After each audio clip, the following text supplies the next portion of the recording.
we start out as these very, very intuitive beings. And even while we're in utero, we begin to get impressions about our identity. And it's based on how our parents are feeling, what's going on around them. We're being imprinted with all of that information.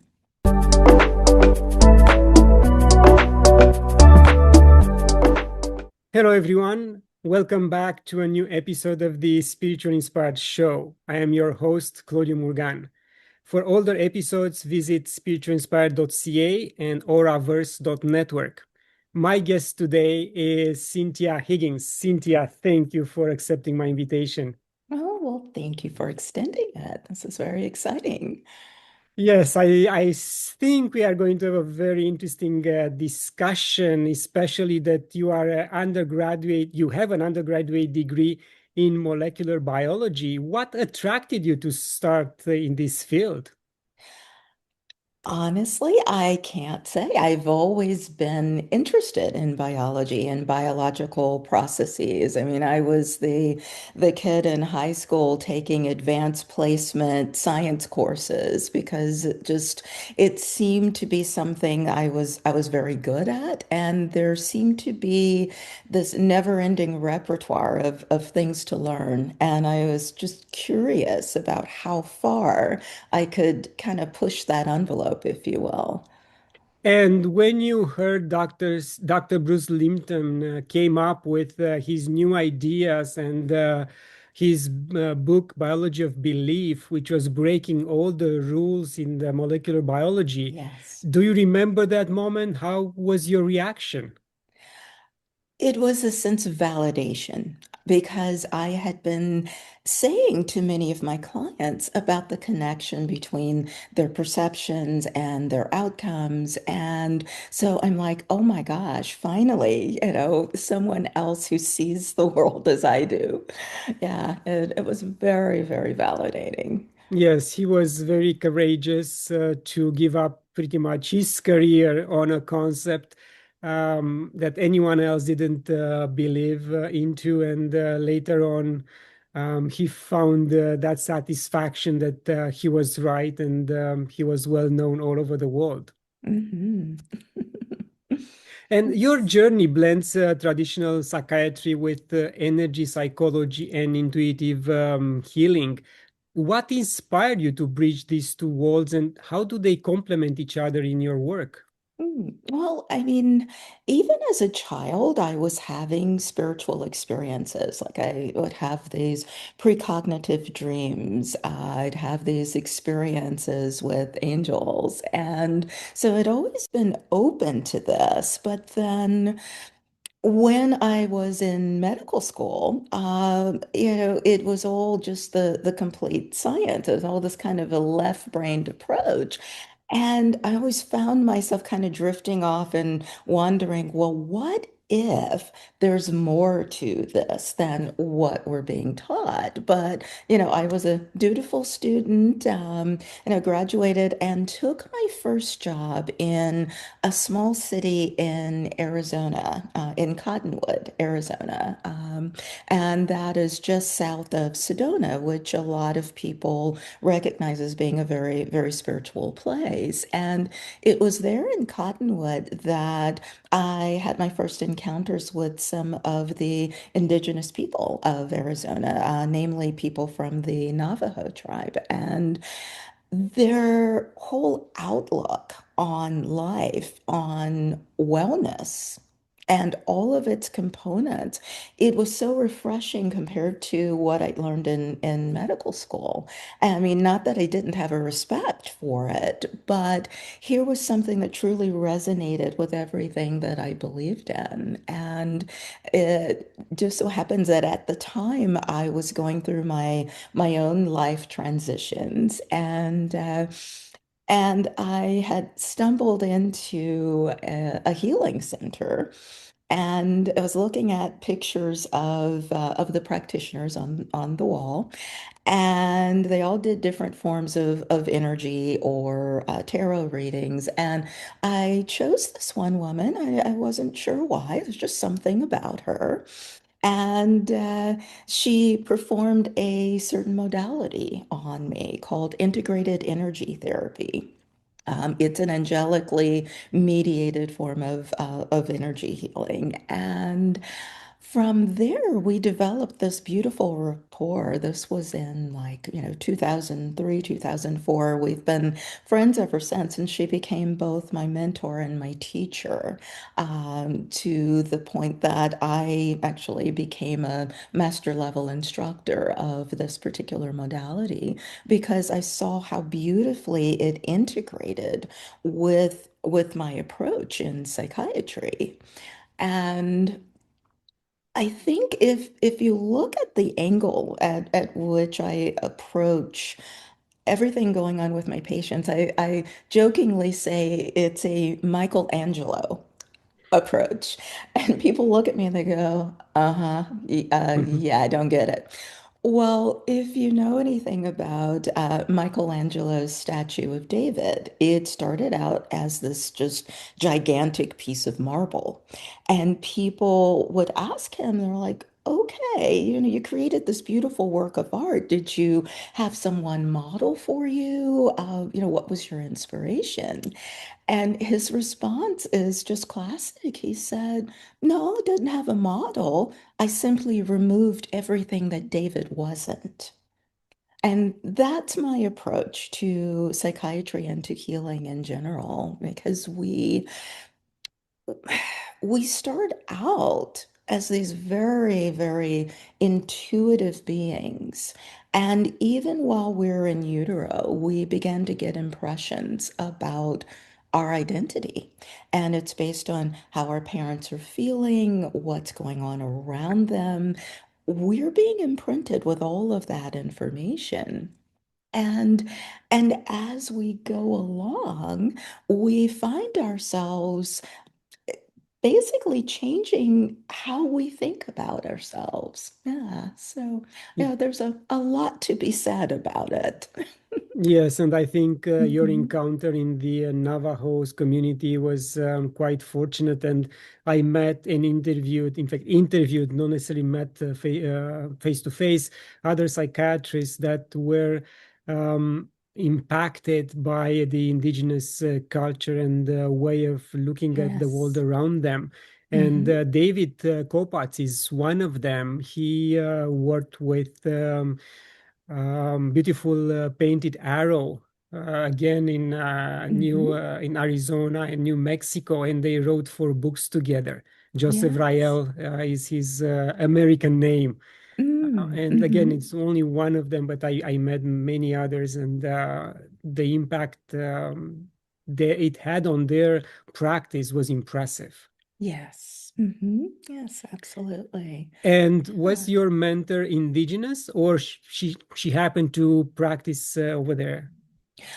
No, she just happened to practice there. Yes. Mhm. And it was just an incredibly new learning curve for me, but I found myself very, very satisfied with the approach. And it's something that I went on to, again, gather more information, to gather more skills, because I feel that it's very important in terms of how we redefine our identity. Yes. And were you able to work with the community and be present at some of their ceremonies and allowed to know more about their practices? If you can share, of course. To a small extent, it certainly I would love more. I would love more exposure. Yes. Yes. And I'd like to go back to the period when you mentioned the angels and the early age of your life. How was that interaction, and what were the messages between you and them? Mhm. This interaction was something of a surprise. When I think back to when I was younger and my fascination with angels. I mean, like for example, at Christmas time, my interest was the angel on top of the tree, and everyone would wonder, well, why are you so fascinated with this? But there was just something very compelling about that presence, if you will. And having these experiences, having these visitations, if you will, just created this whole repertoire you know, of ideas about life in general. And it's helped me to really see the world in a completely different way.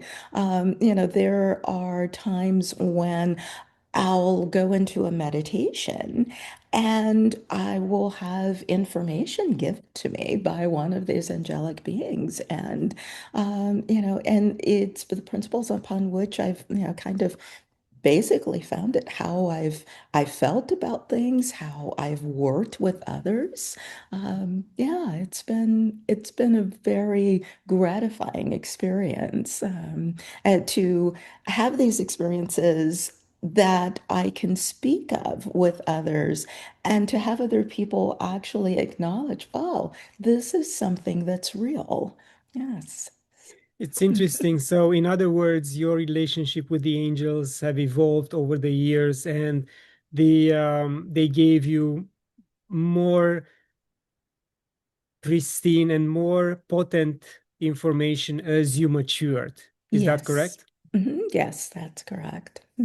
Interesting. Yes. And you also practice so many modalities like integrated energy therapy, EFT, source tapping, and you even Yes. teach, I think you mentioned the healing agent protocol. Which Mhm. modality tends to produce the most profound shifts in clients, and why? And that is truly hard to say because there are so many, many modalities.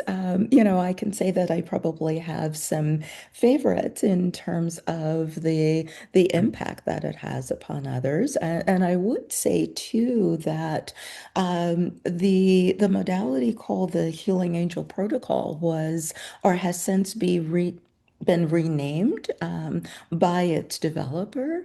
However, it still is a very valid part of my experience. And yeah, and like you said, is there one modality maybe that's a little bit better than another? I do find that this modality, formerly called the Healing Angel Protocol, does tend to extend its effects in some very surprising ways. Very often, there are times with people find that this experience looks a little different than they expected, and they are surprised at what has become a different way of life for them. Yeah, that change isn't something that most people are expecting from a modality such as this, but people have been pleasantly surprised with their results. Yes, and I was thinking just before our interview that what my guest offer cannot be labeled as 30-day money back guaranteed because doesn't matter what process they apply to the healing, the client will get changed. There is a Yes, transformation in the body, in the mind, in the psyche. So even if it's a subtle transformation, it is a transformation, either if the client yes. wants to accept it or not. So Mhm. again, that 30-day money back guarantee doesn't apply in this field, no matter what. Yes. Yes. And you are a psychologist, and we briefly touch on the fact before the interview that you use tarot readings. How is your Yes. process? Mhm.